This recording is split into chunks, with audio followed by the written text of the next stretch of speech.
Hello! It is close to Valentine's Day, so I decided to make this really cute Valentine's locket made out of an old chocolate box from last year. But I'm making this for my sister and my brother-in-law because I've been doing a lot of me and my husband for drawings and stuff, so just want to switch things up a little bit. I gotta take off all the tape and try to get off as much of the glue as possible so that the surface is nice and smooth, because I am going to be spray painting this.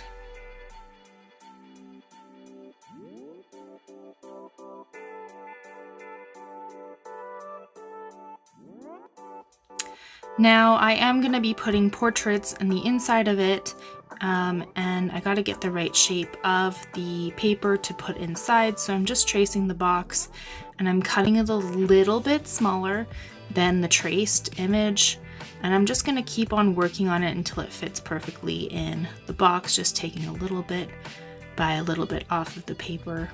So this might take a little bit of time just for the fact that when you're tracing it, it is going to be just a bit too big. Here I measured the little edge of the box in hopes that I would be able to cut it down perfectly the first time around, but that wasn't the case.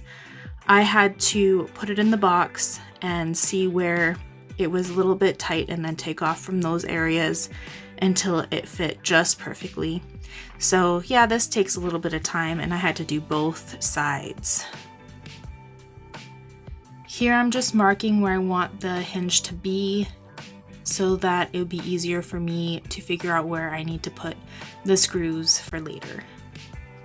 Here I'm screwing the hinge in place, but that wasn't a very good option because it did have the pokey parts sticking through and it was hazardous, so I ended up gluing it on with super glue, and then I spray painted them silver because that's what she wanted. Next, I am going to be doing my personal favorite part of this project, which is drawing portraits that are going to be going into the locket. I'm going to be using this really awesome app. It's called DaVinci. It helps you trace whatever image you want on any surface. It has a cool feature. You can choose either AR or Classic, and I'm choosing AR, which will focus on that little scribbly thing that's on the top of the heart there, so that if I accidentally bump into my phone, it will stay aligned perfectly. Or if I am doing this through the span of many days, I can take my phone away for the day, come back the next day, and I don't have to realign it because it will remember to do it itself. Also, unlike any other tracing tool out there, this app will actually give you stencils on how to do shading step by step, kind of like paint by number, but for black and white.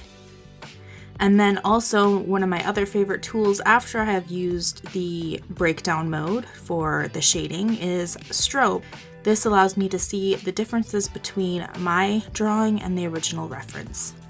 So I can adjust the drawing exactly to the photograph to make photorealistic drawings. Tracing will help speed up the time. It will allow you to have more time to practice the technique on how to draw. If you're trying this for the first time, don't be upset if it doesn't look the way that you wish it to look. Just keep practicing.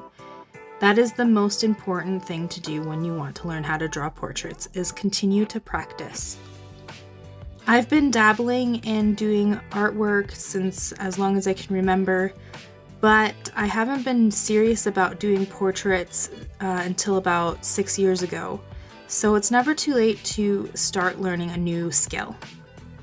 Now I'm working on the second portrait. This is the exact same steps as I did with the other one. So just take your time. It will probably take you more than one day, so I do recommend using the AR mode so that everything stays aligned when you come back to finish it another day. Now you get to listen to some music until we get to the end, where I'll show you how I put it all together.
So now I'm taking Elmer's glue and I'm going to be using paper towel to smudge it everywhere on the back.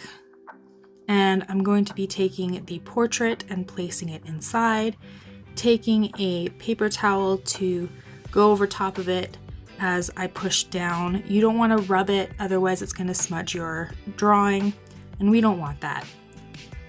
And now I'm going to add a few little extra details. I got some wooden beads that I spray painted the same color as the box, using gray as a primer and a silver for the top coat.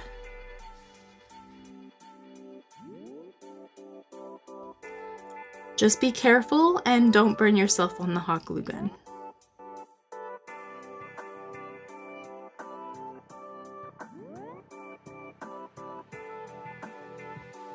You're probably wondering why I have candles on the inside of the box. The portrait started to lift up on the edges, so I needed to put a little bit of pressure on it as it dries.